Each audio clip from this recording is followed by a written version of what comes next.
Olá, pessoal. Vamos dar continuidade na nossa disciplina aí de sistemas distribuídos. Hoje a gente vai ver o que está apresentado aí no nosso livro Texto do Colores, que é exatamente o capítulo 5. E o capítulo 5 ele trata de invocação remota. Então vamos ver as características que a gente tem aí neste capítulo de invocação remota. Deixa eu apresentar a tela aqui para a gente dar continuidade.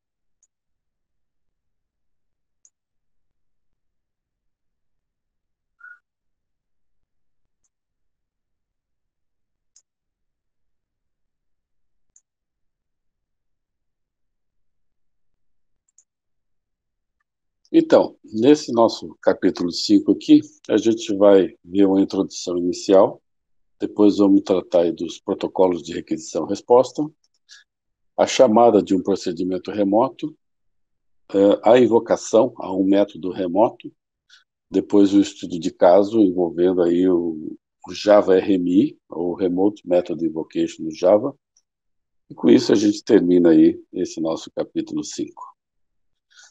Muito bem. Como que os processos ou as entidades, sejam objetos ou serviços, como é que eles se comunicam, né? Se a gente está trabalhando aí com dois processos na mesma máquina, você tem algumas formas de troca de informação, de comunicação. No nosso ambiente de sistemas distribuídos, vai envolver redes, vai envolver aí algum procedimento, algum middle, para permitir essa comunicação entre os processos, né? Normalmente, são protocolos do tipo requisição-resposta. O lado do cliente faz uma requisição e o lado do servidor monta aquela resposta necessária e envia para quem fez a solicitação. A extensão do modelo de chamada de procedimento convencional para sistemas distribuídos, aqui a gente chama-se de RPC. Então, aquilo que a gente tem no sistema convencional, por exemplo, call de uma função, call de uma subrotina, chamar um outro processo dentro de um sistema normal, onde o próprio sistema operacional é que vai acionar aquele módulo que foi chamado, né? Esse tipo de chamada de função, chamada de um outro módulo no ambiente local, aqui tem uma equivalência que é tratada como Remote Procedure Call, porque, na verdade, você está fazendo a chamada para algum procedimento que vai estar em outra CPU, algum procedimento que vai estar em outro local, daí Remote Procedure Call. Além disso, né, com uma programação baseada em objetos, existe também o Remote Method Invocation, onde aí você invoca um método remoto que está lá em outro ambiente, que está lá em outra máquina. A gente vai ver tanto RPC quanto RMI nesse nosso capítulo de hoje. Posicionando aqui aquela figura onde a gente apresenta as camadas, né? Na camada mais alta, a aplicação, e na camada mais baixa, a parte de rede, a troca lá das informações usando o DP ou TCP. Na aula passada, nós falamos sobre essa parte aqui que estava ligada às primitivas de comunicação e a troca de informações entre processos. Falamos de sockets, passagem de mensagens, né? Envio de mensagem, troca de mensagens. Aqui a gente falou do MPI, Multicast Overlay Networks. Isso aqui a gente viu, então, no capítulo anterior. Agora a gente vai estar tratando nesse nível um pouquinho acima, que é justamente o capítulo 6, invocação remota e comunicação indireta, que a gente vai ver numa próxima aula. São esses dois assuntos aqui que ficam nesse nível aqui, certo? É esse capítulo atual, que é o capítulo 5, e o capítulo 6, onde a gente vai tratar depois de comunicação indireta. Muito bem, então vamos começar falando com os protocolos de requisição-resposta.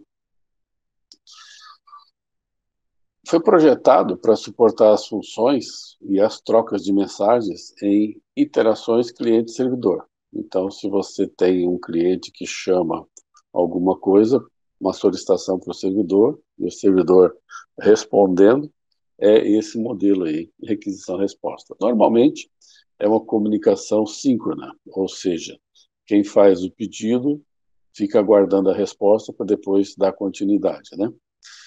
É confiável, pois a resposta do servidor é efetivamente uma confirmação para o cliente. Então, se eu faço uma requisição e eu recebo a resposta, beleza, é sinal que aquela minha requisição foi atendida. Se não veio a resposta, eu vou ficar aguardando. Se perdeu aquela comunicação de alguma forma, a gente vai ver como é que trata isso. Mas basicamente, você faz uma requisição, veio a resposta, aí continua processando sem problema. Eventualmente, né, se assíncrona, o cliente ele pode recuperar as respostas posteriormente. Perdão. Como eu falei, se a comunicação é síncrona, o cliente faz a requisição e fica aguardando para depois dar continuidade na sua lógica do seu programa. Eventualmente, pode ser feita uma chamada, uma requisição assíncrona, e aí o cliente continua processando e em um determinado ponto ele vai verificar se aquela resposta que solicitou já veio e se ela está sendo atendida. Então, tem as duas formas, síncrona, a chamada, ou assíncrona. As operações send e receive, no caso específico da API do Java, nesse exemplo aqui que a gente vai mostrar, para datagramas UDP, eles ilustram essa troca de mensagens. Então, se a gente analisar essa troca de mensagens em cima dessa API do Java, a gente pode ver como que está sendo ilustrado esse esquema do send e do receive.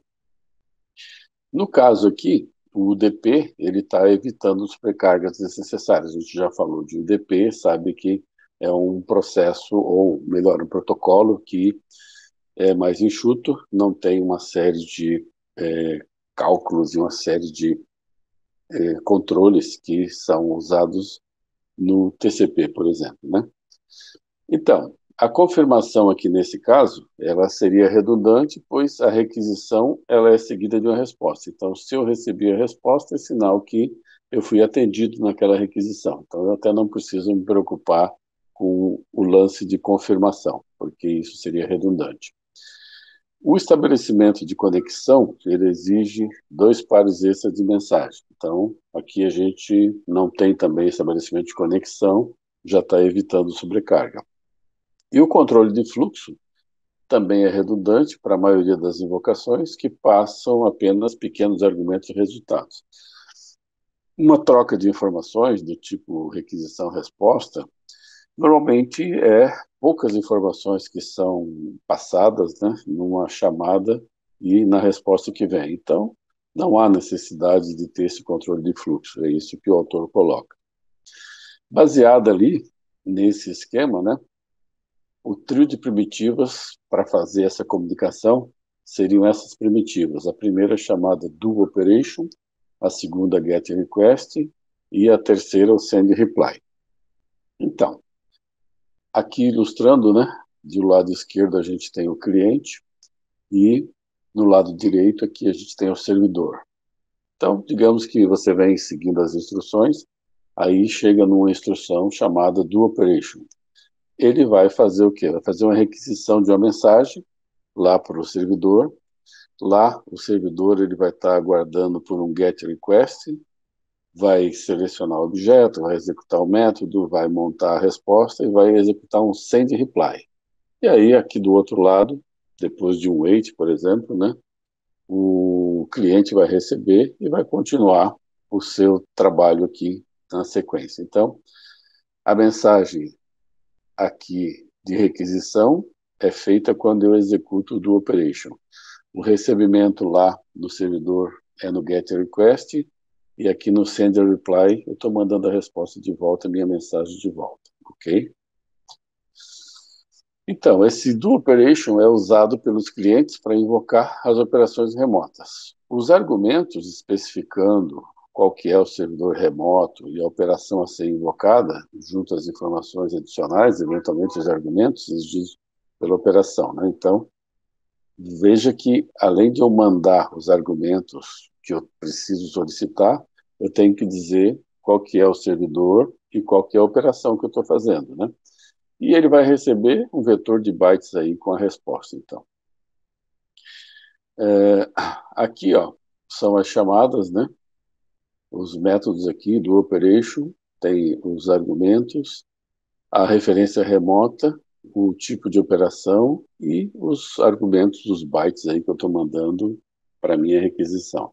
Envio a mensagem ao servidor e retorno a resposta. Os argumentos vão estar especificando o servidor remoto, qual que é a operação que está sendo feita, se é uma leitura, uma escrita, e os argumentos dessa operação. Lá, no outro lado, né, o public byte get request é um método que vai ler a requisição do cliente numa determinada porta do servidor que está aguardando essa conexão. E o send reply aqui, ó, ele está enviando a mensagem de resposta reply para o cliente. Veja que tem também o quê? A resposta, né? E o endereço aqui do cliente e a porta. Então, é o DP, eu tenho que dizer qual que é o IP e qual que é a porta na hora da resposta. Nessa informação da mensagem, o tipo de mensagem, né, o message type, vai dizer se é request ou se é um reply. E tem um request ID que vai ser especificado ali por um identificador da mensagem, que é o número sequencial, por exemplo. Então, se tiver diversas chamadas, cada vez vai ter um incremento aí nesse identificador. E a remote referência é uma referência remota, né, onde você vai dizer para qual servidor você está querendo fazer essa requisição. E o Operation ID é o tipo de operação, identificador da operação. Então, se estivesse olhando aqui uma estrutura dessa mensagem, eu teria esse tipo aqui, o tipo de mensagens, se for 0 é um request, se for 1 é um reply, o request ID, que a gente viu que é um número inteiro qualquer, a referência remota, que seria o IP lá do servidor remoto,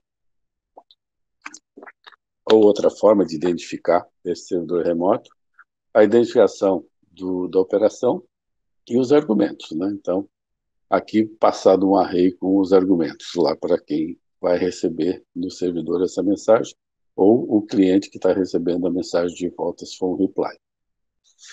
Esse identificador de mensagens, para gerenciamento da mensagem entre processos, ele envolve esse número inteiro que é o request ID, e tem mais o endereço, o IP e a porta, né? Esse request ID, eventualmente, ele é crescente, vai incrementando de 1. Se ele chegar no máximo de 2 elevado a 32, aí ele é zerado, volta a ser o valor zero. Muito bem. Nesse protocolo de requisição-resposta, o modelo de falhas, aqui, quando as primitivas são implementadas em UDP, ele tem as mesmas falhas que a gente encontra na comunicação com o protocolo UDP. Então, existem falhas de omissão, sem garantia de entrega, sem garantia de ordem das mensagens, eventualmente pode ter também falhas no processo. Então, essa é a situação quando a gente está trabalhando com o DP. Existe uma possibilidade de timeout, ou esse tempo limite, né? No caso de você fazer um do operation, você envia repetidamente a mensagem de requisição até receber a resposta ou concluir que o servidor não está respondendo, tá? Então, se você estabelece lá um tempo, depois de esgotado esse tempo não veio resposta, você pode repetir a mensagem, aguardar mais um tempo, tem essa alternativa. Pode ser feito um descarte de mensagem de requisição quando estiver duplicada, se receber do mesmo cliente com o mesmo identificador de requisição, isso caracteriza uma duplicação, né? Ou pode ser uma mensagem de resposta perdida. Se o servidor já executou a operação e ela é idempotente, pode ser repetida. Aqui vale a pena a gente definir esse conceito de uma operação idempotente. Esse termo idempotente, ele é empregado para uma operação quando a gente diz que pode repetir essa operação diversas vezes e o resultado é sempre o mesmo. Então, vamos supor, uma operação que você mande executar lá no servidor, que é para inserir um valor no saldo, digamos, ou melhor ainda, é para inicializar um saldo com determinado valor. Se você repetir 5 vezes essa mensagem, inicializar com o valor 100. Manda de novo a mensagem, inicializar com o valor 100. Isso é um exemplo de operação idempotente, porque se ela executar 1, 2, 3, 5 vezes, sempre vai colocar o mesmo valor naquela área lá, naquele campo de saldo. Então, isso justifica o conceito de uma operação idempotente, que é aquela que você pode executar repetidas vezes e vai ter sempre o mesmo resultado. Um outro contra-exemplo para uma operação que não é idempotente é, ao invés de você inicializar um saldo, você fazer uma operação que lá no ambiente remoto, ela vai adicionar um valor ao saldo. Então, vamos supor que existe lá um determinado saldo e você manda uma operação que é para adicionar R$ 10 no saldo. Essa é uma operação que você não pode repetir diversas vezes e ter o mesmo valor. Se ela já foi executada e já adicionou 10, eventualmente uma repetição dessa mensagem, ela vai gerar um valor errado porque vai estar adicionando novamente. Então, é isso que é dito aqui nesse contexto. Uma operação idempotente não tem problema porque ele já fez a operação e não vai se repetir, não vai ter divergência. Agora, quando ela não é idempotente, eu não posso repetir ela porque vai alterar o conteúdo daquela variável lá ou daquele campo que você estaria atualizando de forma indevida. Uma outra forma de ter alguma precaução aí para servidores do tipo não idempotentes, né, é você manter um histórico. Então, nesse caso, você teria a identificação da requisição e também a resposta da mesma armazenada no histórico. Então, naquele exemplo que eu dei de adicionar 10 no saldo, você teria um número da operação e teria também o novo saldo. Salvaria no histórico tanto a operação que fez, aquela requisição, quanto o resultado da operação. Aí sim, aí você pode controlar através do histórico, né? Só que manter um histórico desse para tratar operações com servidores não idempotentes implica ali num problema com mais processamento, mais consumo de memória. Você tem que descartar esse histórico após um período de tempo, então é alguma coisa mais complexa, né? E tem que considerar o recebimento da requisição N mais 1 e uma confirmação da requisição anterior N. É todo um gerenciamento em cima desse histórico que teria que ser tratado. Então, mais overhead, mais complicação. Veja que os estilos aí de protocolos de troca podem ter essa situação. Request, request reply e request reply acknowledgement. Se for simplesmente um request, é uma requisição do cliente. Se for um request reply, eu tenho uma requisição do cliente e uma resposta do servidor. Já no RRA, request reply com acknowledgement, eu tenho uma requisição do cliente, o servidor me manda uma resposta e eu tenho mais um acknowledgement, né, uma resposta de confirmação que o cliente, então, manda para o servidor de volta. São 3 estilos aí de protocolo nessa parte de troca.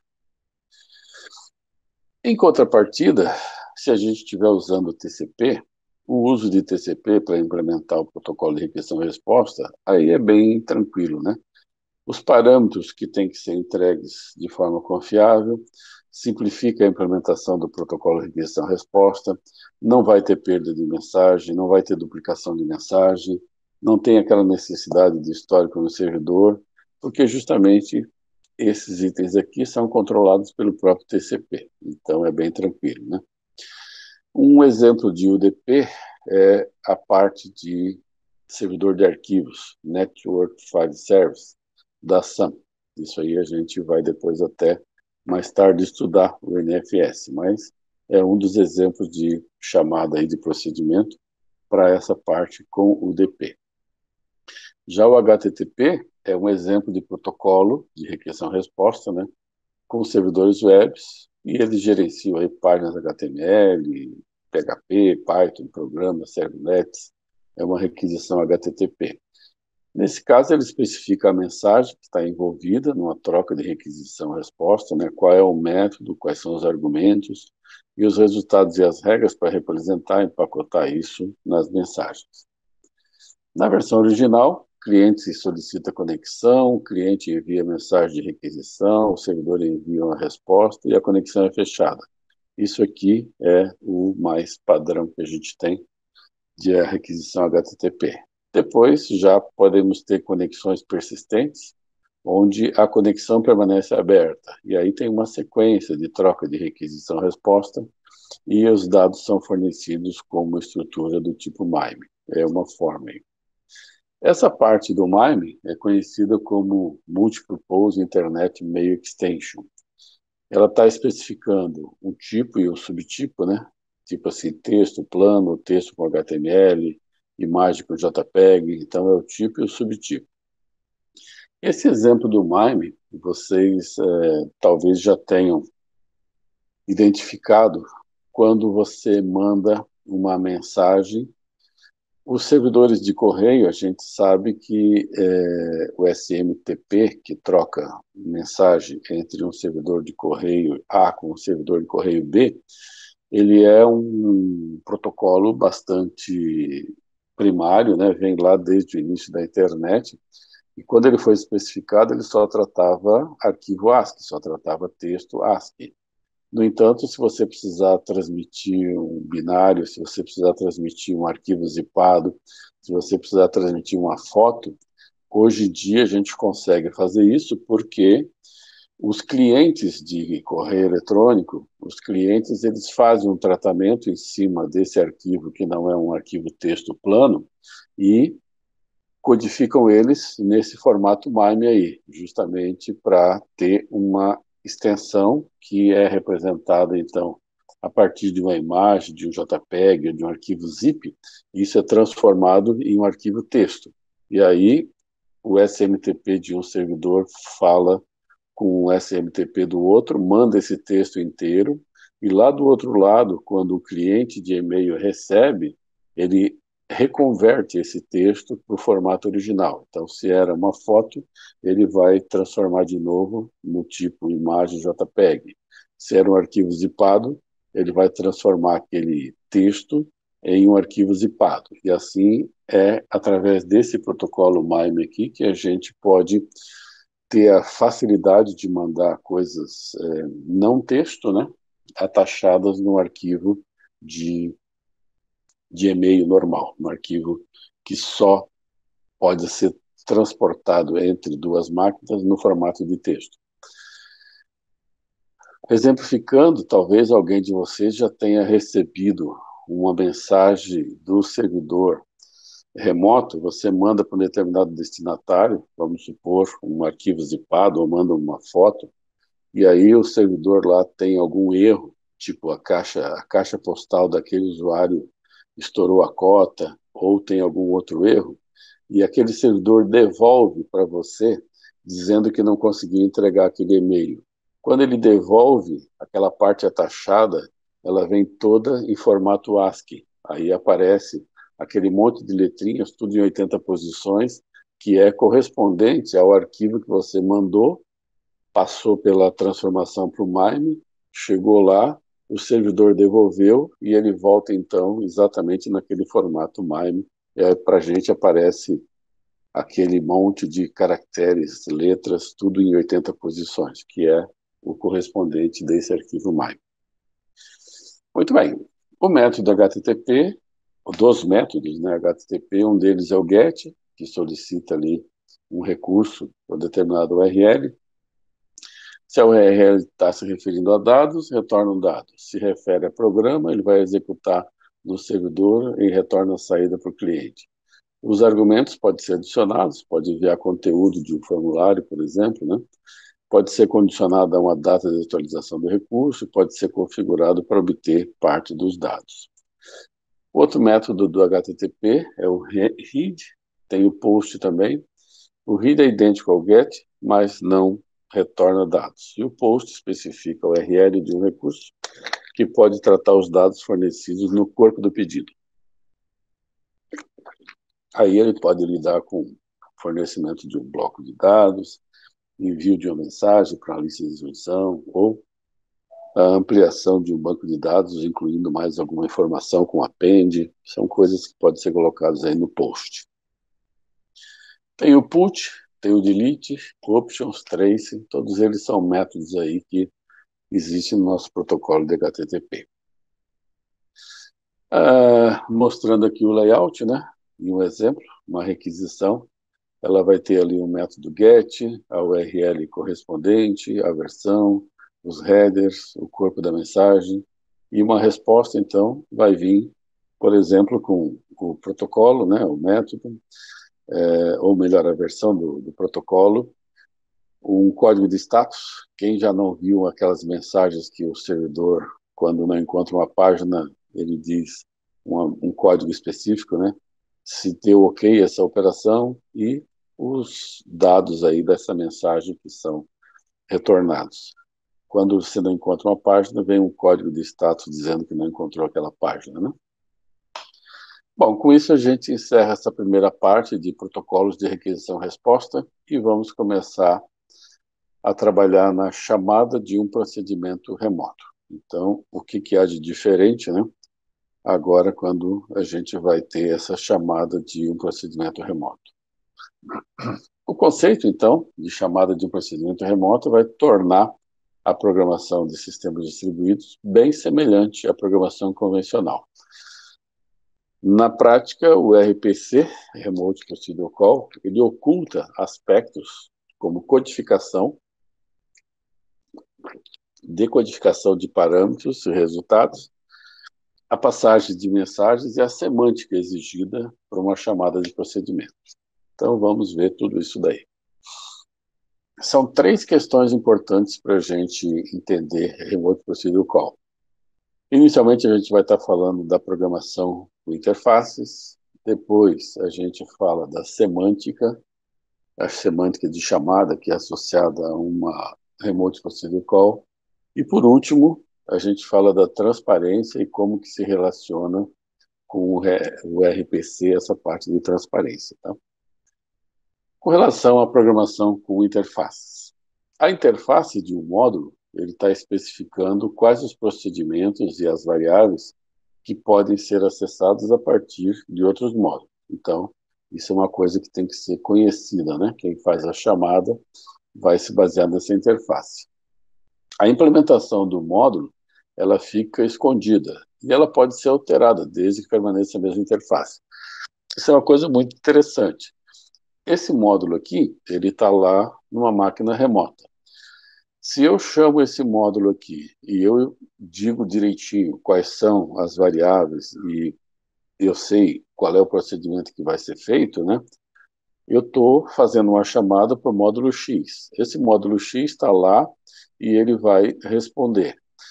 Eu posso fazer uma alteração no módulo X, mudar completamente o procedimento que era realizado anteriormente, desde que permaneça a mesma interface, os mesmos parâmetros e a mesma chamada.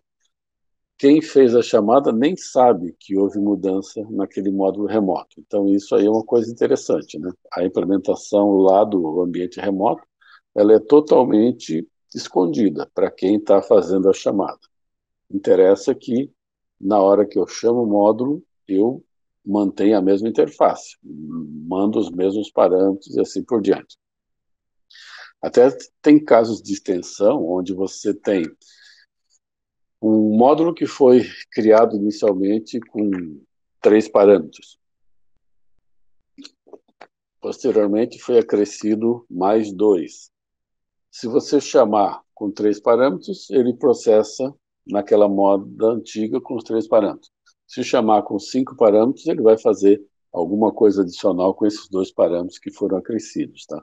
Mas quem tinha já definido e já tinha uma aplicação em produção tratando os 3 parâmetros, vai continuar independente dessa mudança que ocorreu. Em sistemas distribuídos, os módulos podem ser executados em processos distintos. Então, eu posso fazer uma chamada no módulo ou em outro processo distinto, sem problema, né? A passagem dos parâmetros é apenas por valor e não por referência. Isso aqui é óbvio, né? Quando a gente está numa chamada de procedimento local, na mesma máquina, por exemplo, eu posso fazer uma chamada e passar o parâmetro, por exemplo, por referência, que eu estaria dando o endereço de memória onde eu encontro essa informação para ser tratada como um parâmetro. Agora, se eu estou em máquinas remotas, são duas máquinas distintas ligadas pela rede, eu jamais vou poder me referenciar à memória lá da outra máquina, né? Não existe essa informação. Então, a passagem dos parâmetros, nesse caso, é sempre por valor, ou seja, eu tenho que colocar o conteúdo dessas informações no parâmetro e mandar esse conteúdo. Eu nunca vou poder referenciar o endereço de memória. Existe também uma linguagem de definição de interfaces, Interface Definition Language, o IDLs, né? Essas IDLs, elas são projetadas para permitir o quê? Permitir que procedimentos implementados em diferentes linguagens invoquem uns aos outros. Então, é uma maneira de você padronizar o meio de campo daquilo que vai ser trocado entre essas interfaces ou entre esses processos, né? Vai fornecer o que? Fornece uma notação para definir interfaces, na qual cada um dos parâmetros de uma operação pode ser descrito como sendo entrada ou saída em um tipo específico. Isso aqui é semelhante ao que a gente viu na aula passada, que diz respeito aos parâmetros lá, que tinha diferentes formas, que você podia usar, inclusive XML, para ter essa padronização. É algo equivalente.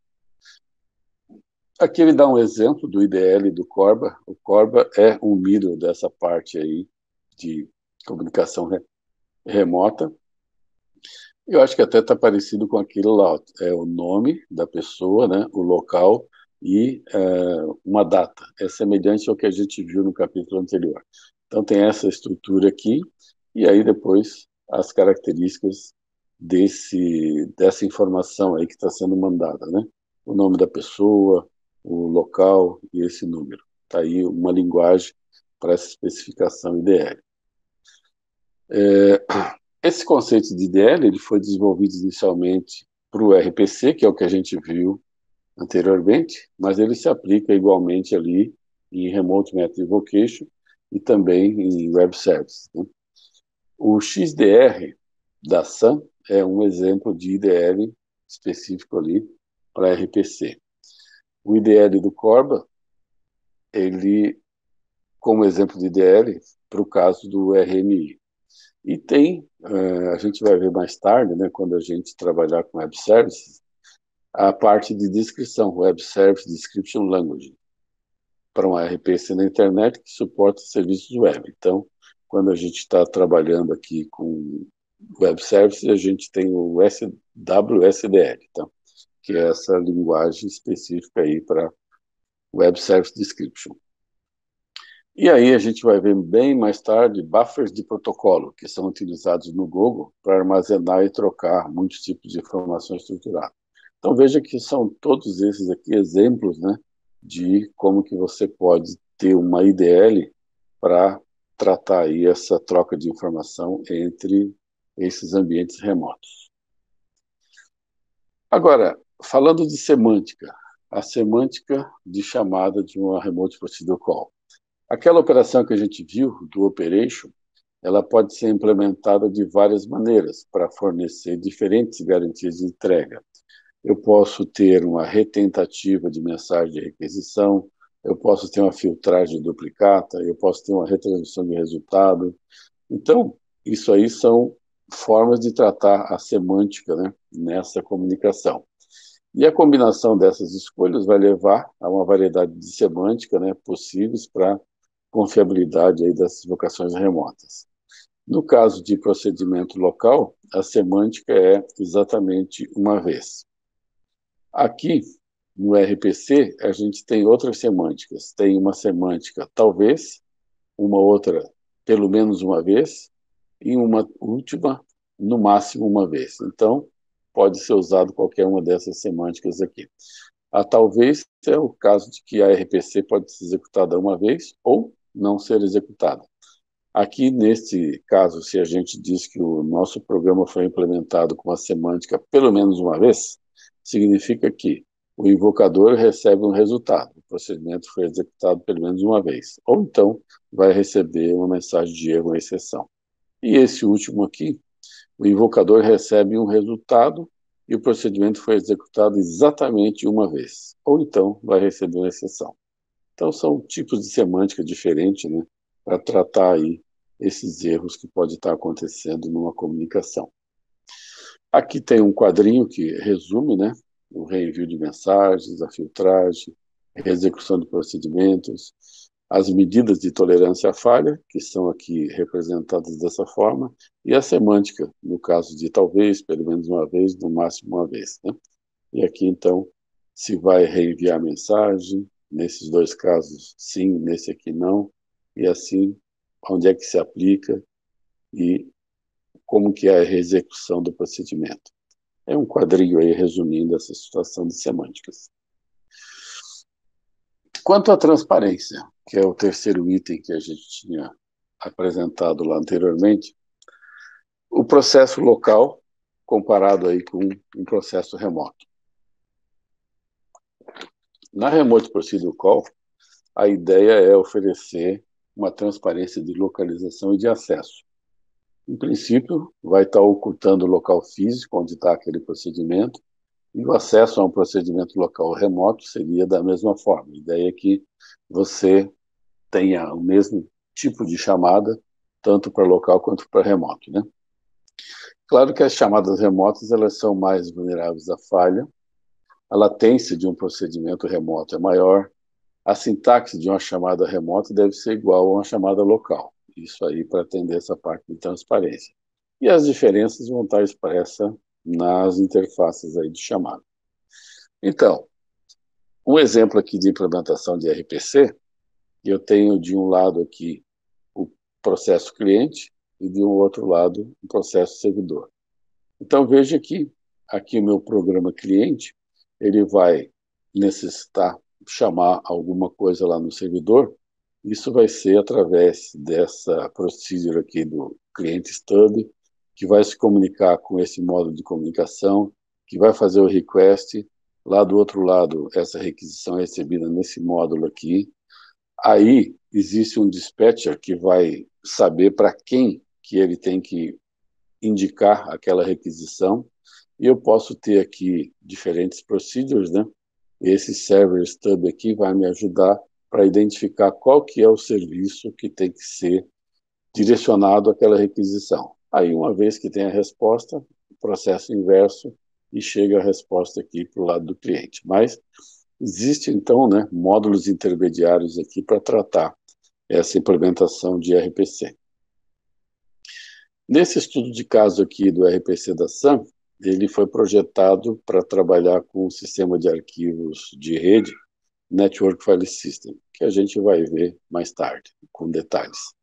E ele também pode ser usado sobre o DP ou TCP, quando estiver trabalhando com o DP pode ter mensagens de 8K, e ele tem aquela semântica de pelo menos uma vez. E ele tem uma linguagem de interface, que é essa XDR aqui, para ser tratada aí, né? E tem até um compilador de interface chamado RPCGen, destinado a ser usado aí com linguagem C. Então, isso é do estudo de caso aqui do RPC. Já essas características aqui do XDR, né, no caso do nosso ambiente aqui. Ele está especificando um conjunto de definições de procedimentos, junto a suporte para definição do tipo. Ao invés de nome de interface, tem um número de programa e versão. O número do procedimento é usado como identificador nas mensagens e permite apenas um parâmetro de entrada e saída. E a definição de um procedimento especifica uma assinatura e um número. O número é usado como identificador das mensagens. Então, a troca das informações nesse contexto aqui do RPC da SAM segue essas especificações do External Data Representation. Exatamente com todos esses detalhes aqui que foram comentados. Aqui mostrando como que poderia ser essa codificação do XDR da SAM com as informações, né? e veja que ele faz referência, né, àquele número de, aqui ele fala, identificador desse processamento, número do procedimento é usado como identificador nas mensagens. Então, esse número aqui, que é o número do procedimento, que é usado como identificador das mensagens. Tá? Em termos de bind, a RPC da SAM, ela está executando em cada computador, numa determinada porta bem conhecida. A autenticação. As mensagens de requisição-resposta fornecem campos adicionais que permitem autenticação de forma no estilo Unix, com UID e GID, ou sem nenhuma autenticação. Nesse caso aqui do Unix, cada processo tem o User Identification, né, e o Group Identification. Então, você pode autenticar por aqui, pelo UID ou GID. Pode ser com chave compartilhada ou com o método de autenticação Kerberos, que é um outro também conhecido aí para autenticação. Com isso, a gente terminou essa chamada de procedimento remoto, mas agora vamos ver invocação ao método remoto. Tá? Então, neste caso, a gente tem algum detalhamento adicional, principalmente pelo fato de tratar aí com orientação a objeto. Tá? Então, a Remote Method Invocation está relacionada à Remote Procedure Call, só que ela é estendida ao mundo dos objetos distribuídos. Antes a gente simplesmente estava fazendo uma chamada remota, né? Remote Procedure Call. Agora a gente vai estar tratando com a invocação de um método. É um pouquinho mais sofisticado. Então, algumas características comuns. Todas as duas suportam programação com interface, são construídas sobre o protocolo de requisição-resposta e oferecem um nível de transparência semelhante. Tá? As diferenças. O uso de programação orientada a objeto e as referências exclusivas que podem ser passadas como parâmetros. Aqui você tem já uma forma diferente de tratar essas referências. Vamos ver isso com detalhes. Né? Então, quando a gente está trabalhando nesse ambiente aí, eu tenho dois contextos. Um contexto de modelo convencional, para trabalhar com os objetos, e um outro de ambiente remoto. Então, vamos tratar primeiro aqui as questões de projeto relativas a um modelo convencional. Eu tenho o modelo do objeto, a referência do objeto, as interfaces, as ações, exceções, coleta de lixo. Então, tudo isso daqui é tratado de uma forma no modelo convencional e depois a gente vai ver essas mesmas tratativas no modelo remoto. O modelo de objeto vai ser o quê? Um conjunto de objetos interagindo, cada um dos quais composto de um conjunto de dados, um conjunto de métodos. Os objetos podem encapsular os dados e os códigos dos métodos. A referência de objeto é uma variável que contém uma referência para o objeto. Para invocar um método no objeto são fornecidos referência, nome, junto com os argumentos. Tá? Então, isso aqui no ambiente de uma única máquina, um modelo convencional, onde eu tenho aí referências de objetos na mesma máquina. As interfaces vai fornecer a definição das assinaturas de um conjunto de métodos, os tipos de argumentos, os valores de retorno, as exceções, sem especificar a implementação, que é o normal. Né? Uma classe pode implementar várias interfaces e os métodos de uma interface, né, podem ser implementados por qualquer classe. E uma interface também define os tipos que podem ser usados para declarar tipos de variáveis ou parâmetros, valores de retorno. É iniciada por um objeto, invocando um método em outro objeto. O receptor executa o método, retorna o controle para quem fez a invocação, e essa ativação pode ter três efeitos, né? O estado do receptor pode ser alterado, um novo objeto pode ser instanciado, ou outras invocações podem ocorrer nos métodos de outros objetos. Tudo isso que a gente está falando no modelo convencional. E quando tem alguma exceção, o programa pode encontrar tipos de erros e condições inesperadas, e essas exceções elas vão proporcionar uma maneira de tratar as condições de erro. Cada cabeçalho de método lista explicitamente como que essas exceções, as condições de erros que pode encontrar. E pode ser definido um bloco de código para disparar uma exceção. tudo isso no modelo convencional. Garbage collection, no caso da coleta de lixo, né? As variáveis de memória que ficam lá, que o Java não limpou.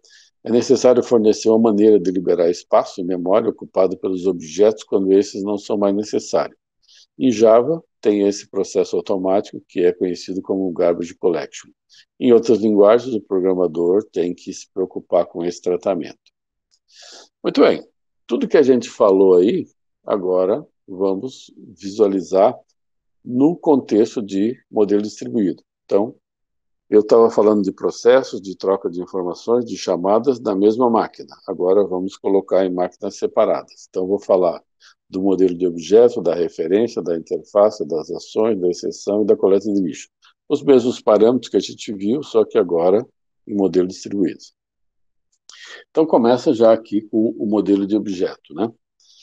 A referência do objeto remoto e outros objetos pode invocar os métodos de um objeto se tiverem acesso à sua referência. Exemplo, B está disponível para A. Então, aqui, ó, o A está fazendo uma chamada para o B, né? E aí, localmente, eu tenho o B fazendo invocação para o C, o B fazendo invocação para o D, assim por diante. E aqui, nesse caso do E, ele tem uma chamada de invocação remota aqui dentro, tá? Mas eu estou ainda no mesmo equipamento. Aqui são equipamentos diferentes, tá? Essa interface remota, o objeto remoto, ele tem uma interface especificando qual dos métodos pode ser invocado remoto. Então, aqui eu sei que esse método B, ele pode ser chamado externamente, tá? B e F devem ter interfaces remotas. Esse F aqui também tem interface remota, né? Então, já são características diferentes com relação a um modelo de objeto. As referências de objeto. Uma referência de objeto remoto é um identificador que pode ser usado, né, por todo o sistema distribuído para se referir a um objeto remoto único em particular. O objeto remoto que vai receber a invocação a método remoto, ele é especificado pelo invocador como uma referência de objeto remoto. E as referências de objeto remoto podem ser passadas como argumento e resultado de invocação a métodos remotos. Então, são essas as referências aí de objeto. Com relação a interfaces, veja que eu tenho aqui uma interface que vai me fazer uma chamada remota e eu posso ter diferentes implementações de métodos aqui. Nesse objeto remoto, né? 6 métodos diferentes. Esses aqui, método 1, 2 e 3, podem ser chamados através da chamada desse objeto aqui, usando as interfaces, e aqui eu tenho outros métodos que são chamados por um outro objeto lá. Então, a implementação dos métodos, né, ela fica aqui para atender ou chamadas externas ou internas, né? A classe de objeto remoto implementa os métodos de sua interface remota, por exemplo, como métodos de instância pública em Java. E para objetos locais, pode invocar os métodos da interface remota também. Muito bem. Com relação a essa parte de ações aqui, como que a coisa funciona, tá? Os aplicativos distribuídos, eles podem fornecer objetos remotos com métodos para instanciar objetos que podem ser acessados por uma RMI, fornecendo assim o efeito de instanciação remota de objetos.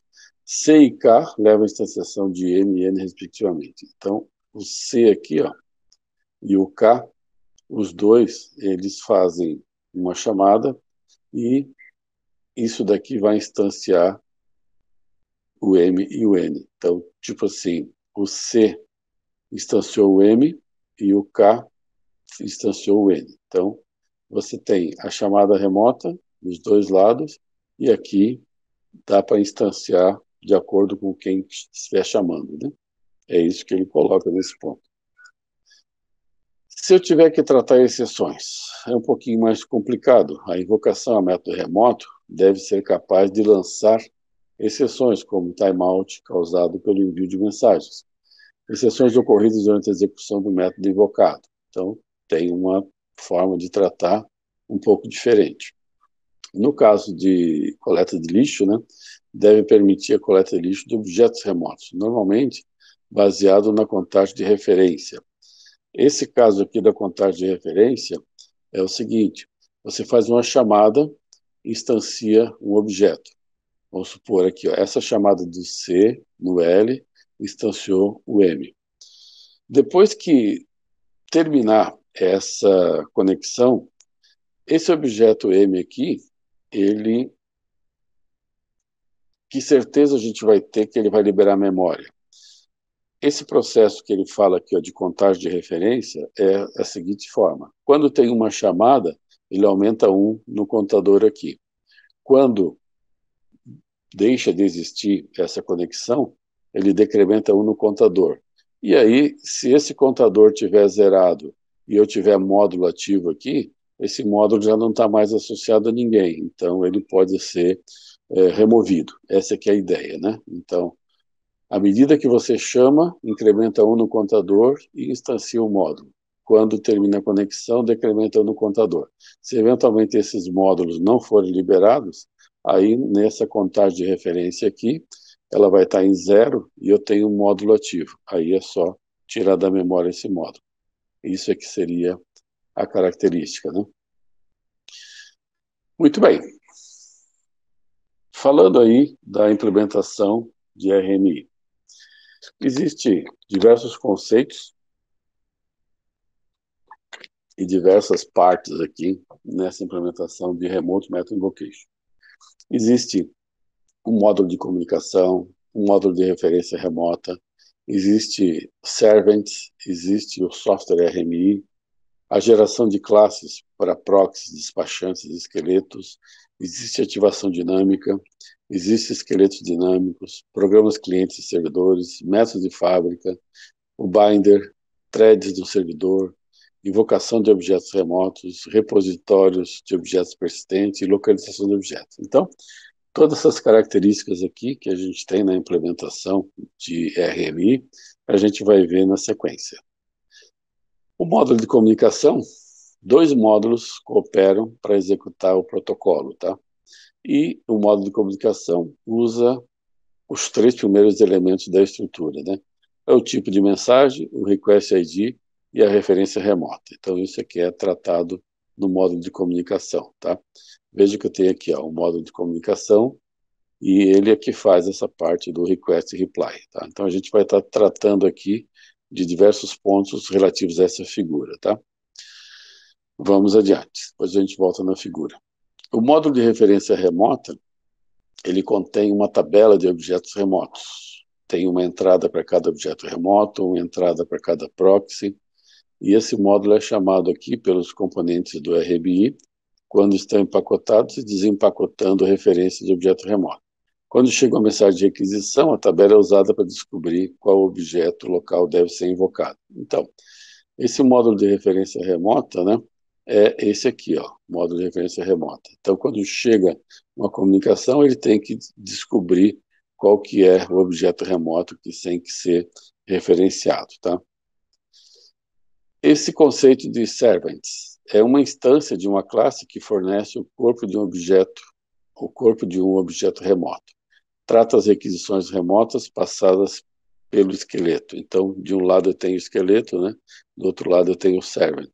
É uma parte integrante do processo servidor e são criados quando o objeto remoto é instanciado e permanece em uso até não ser mais necessário. Então, ó, esses servantes aqui é o que estão exatamente, vamos localizar aqui para o modo de comunicação.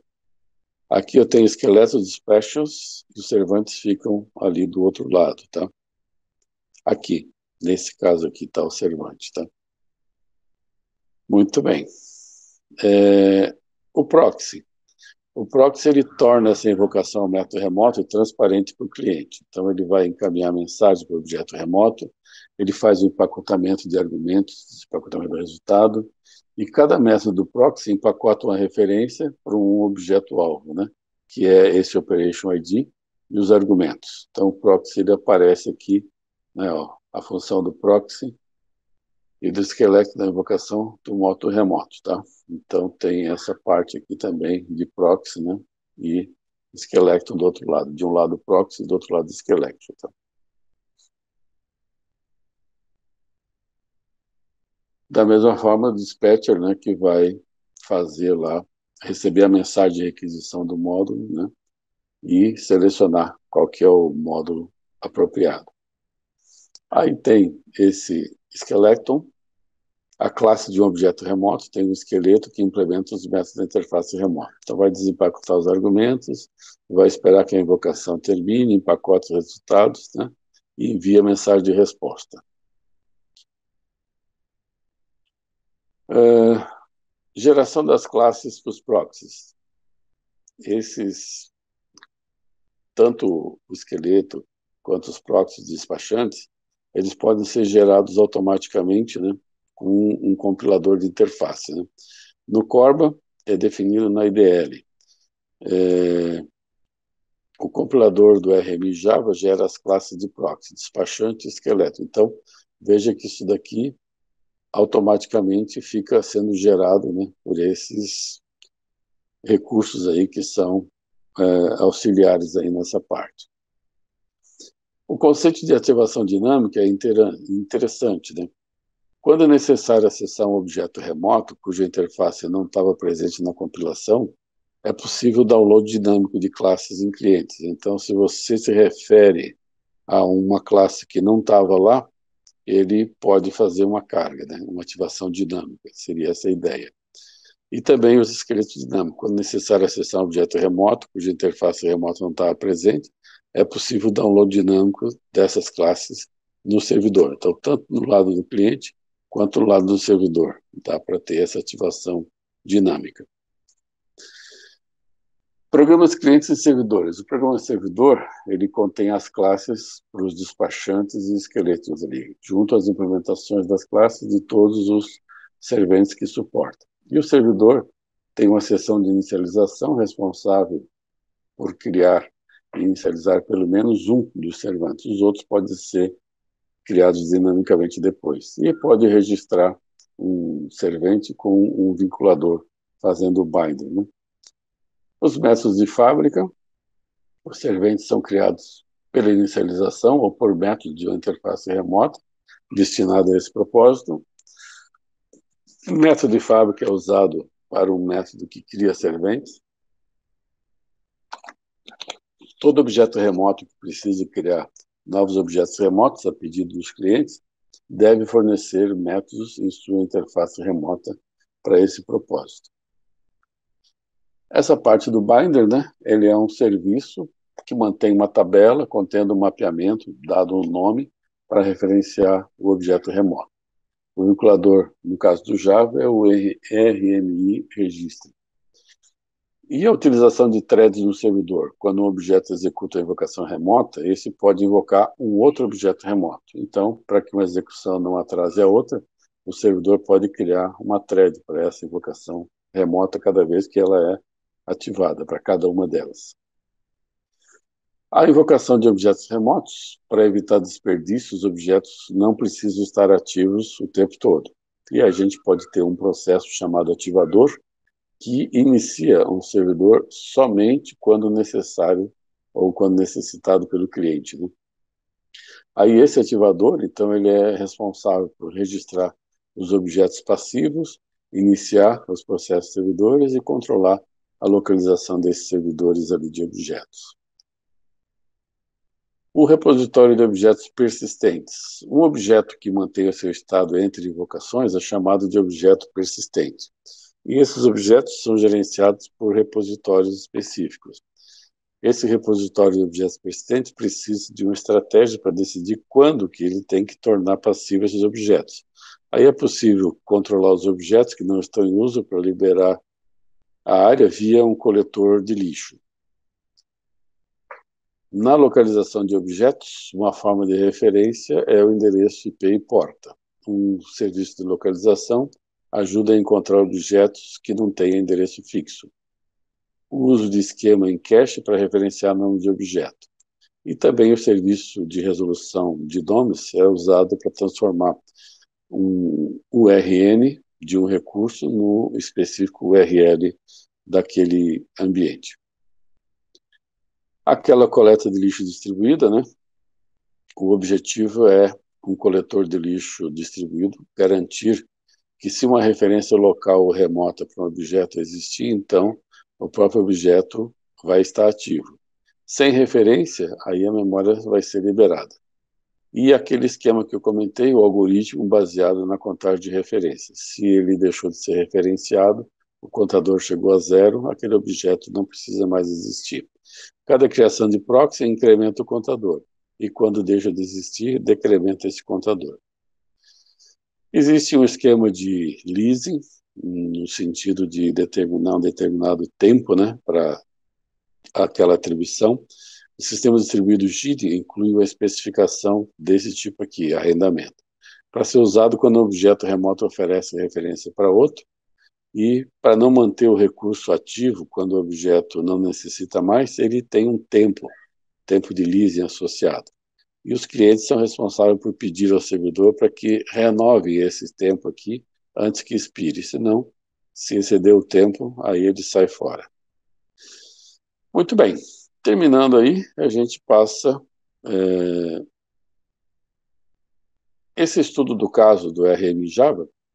Ele é um exemplo lá que o nosso livro-texto tem, mas que a gente, nesta aula, não vai entrar em detalhes e não vamos trabalhar nele. Eventualmente, se alguém quiser, existe lá o detalhamento desse estudo de caso. É um estudo de caso que fala de um quadro branco compartilhado, tá? Então, em outras épocas a gente via isso na atividade prática, mas este semestre a gente pula esse contexto. E aí, com isso, a gente tem o nosso resumo, né, que a gente viu 3 paradigmas na programação distribuída. O primeiro, chamado de protocolo de requisição-resposta, o segundo, de chamada de procedimento remoto, e, por último, né, a invocação a um método remoto. Exatamente 3 paradigmas aí usados na programação distribuída. Ok? Com isso, bastante extenso, chegamos ao fim aí dessa nossa aula que tratou de invocação remota. Muito bem. Então, deixa eu determinar aqui. Com isso, nós encerramos essa aula. Agradeço aí a participação, um monte de conceitos teóricos, um monte de nomenclatura nova, mas é para ter uma ideia aí das funcionalidades relativas à invocação remota desse ambiente de sistemas distribuídos. Obrigado a todos.